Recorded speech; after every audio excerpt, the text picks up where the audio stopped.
मैं राजेंद्र कुमार, प्रवक्ता भौतिक विज्ञान, राजकीय इंटर कॉलेज कासमपुर, बहादुराबाद, हरिद्वार। आज हम अध्ययन करेंगे कक्षा 10 विषय विज्ञान के अध्याय 12 विद्युत। इसके अंतर्गत विद्युत विभव और विभवांतर के संबंध में आज जानेंगे। इससे पूर्व हम लोग विद्युत आवेश के बारे में अध्ययन कर चुके हैं। इस टॉपिक के अध्ययन के उपरांत बच्चे विद्युत विभव और विभवांतर आदि के बारे में जान सकेंगे। साथ ही साथ विद्युत विभव और विभवांतर के आंकिक प्रश्नों को हल कर सकेंगे। जैसे कि आप देख रहे हैं, चित्र में देख रहे हैं, यदि किसी पाइप के अंदर पानी भरा हुआ है और उसके सिरे क्षैतिज तल में हैं, तो उससे जल प्रवाहित नहीं होगा। इसी प्रकार किसी कॉपर के तार से आवेश स्वयं प्रवाहित नहीं होते। ठीक वैसे ही जैसे किसी आदर्श क्षैतिज नली से जल प्रवाहित नहीं होता।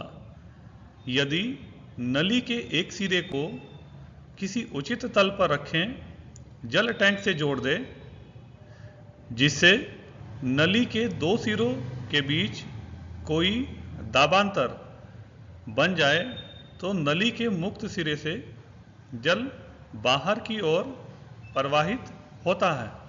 आप देख रहे हैं चित्र के अंतर्गत जो हमारा पानी का पाइप है वो एक टैंक से जुड़ा हुआ है, टैंक में जल भरा हुआ है। यहाँ पर एक दाबांतर उत्पन्न होता है कि जो टैंक है उसका दाब ज़्यादा है, जो पाइप के अंदर जल भरा हुआ है उसका दाब कम है, तो जल अधिक दाब से कम दाब की ओर आगे बढ़ता है। ये सभी जानते हैं। इस दाबांतर के कारण ही जल प्रवाहित होता है। इसी प्रकार किसी आवेश के प्रवाह को भी दर्शाया जा सकता है। यदि हमारे पास एक ज़्यादा विभव का टैंक है और एक कम विभव का टैंक है, यानी एक ज़्यादा विभव की बैटरी जिसको हम टैंक ए के रूप में प्रदर्शित कर रहे हैं, वहीं कम विभव की बैटरी जिसको हम टैंक बी के रूप में निरूपित कर रहे हैं, आपस में जोड़ दिया जाए तो जिस प्रकार जल अधिक दाबांतर के कारण टैंक से पाइप की ओर बढ़ता है, ठीक उसी प्रकार अधिक विभव वाले सेल अथवा बैटरी से आवेश कम विभव अथवा बैटरी की ओर बढ़ेगा। चूंकि यहाँ पर विभव का अंतर उत्पन्न हो गया है, जो टैंक ए है उसका विभव ज़्यादा है, जो टैंक बी है उसका विभव कम है। इसी प्रकार इलेक्ट्रॉन केवल तभी गति करते हैं जब चालक के अनुदिश विद्युत दाब में कोई अंतर होता है, जिसे विभवांतर कहते हैं। विभव में यह अंतर एक या अधिक विद्युत सेलों से बनी बैटरी द्वारा उत्पन्न किया जा सकता है। किसी सेल के भीतर होने वाली रासायनिक अभिक्रिया सेल के टर्मिनल के बीच विभवांतर उत्पन्न कर देती है। ऐसा उस समय भी होता है जब सेल से कोई विद्युत धारा नहीं ली जाती। जब सेल को किसी चालक परिपथ अवयव से संयोजित करते हैं तो विभवांतर उस चालक के आवेशों में गति ला देता है और विद्युत धारा उत्पन्न हो जाती है।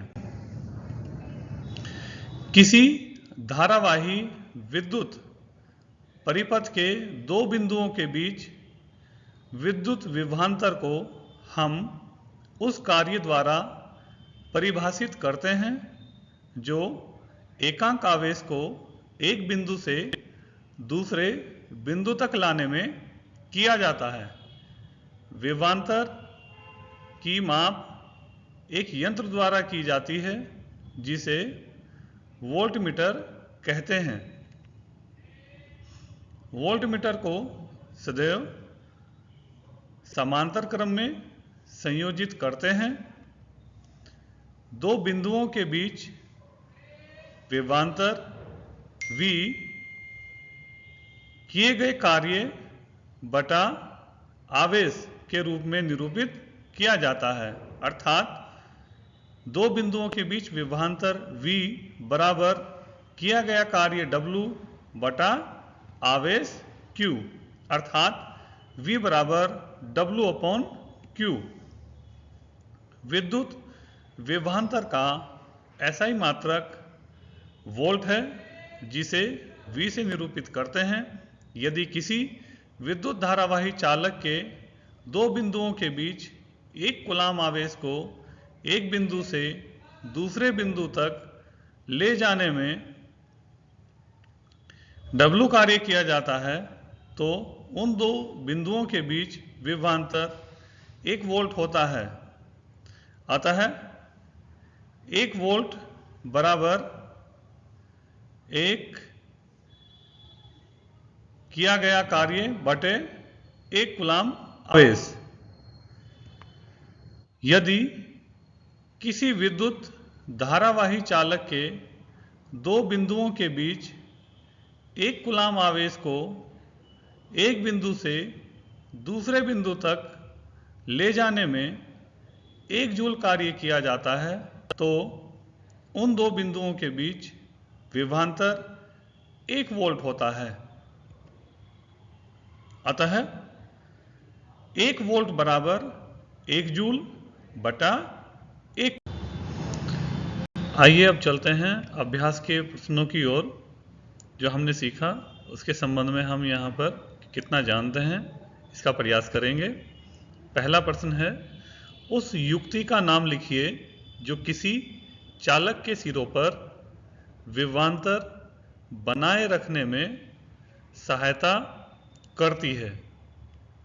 प्रश्न संख्या 2, यह कहने का क्या तात्पर्य है कि दो बिंदुओं के बीच विभवांतर 1 वोल्ट है। धन्यवाद।